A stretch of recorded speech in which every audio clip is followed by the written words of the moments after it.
Тъкмо тогава, не случайно и не за слава, появи се лисичка, чудно красива, с зелени очи, с червеникава грива. Ей, момченце, ми каза, знаеш ли, че си наказан да си влюбен в лисичка, да си влюбен жестоко в уникална лисичка, зеленока.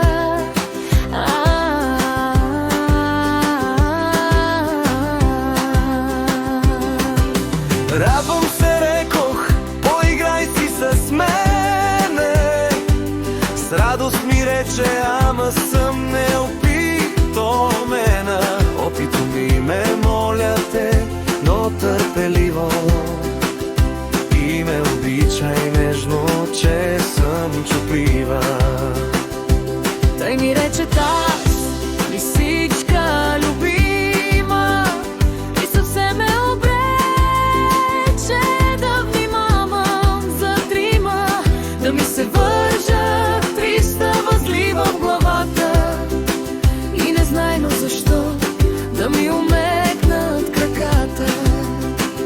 Обради да спазвам, вече трудна задача, само в много краен случай да плача.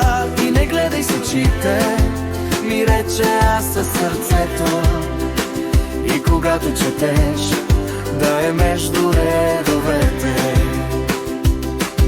А щом съм най-накрая опитомена, ще съм винаги с теб, ще си винаги с мене. Ей, лисичке, малко ми е тревожно. Ако това е мисия, тя е ли възможна?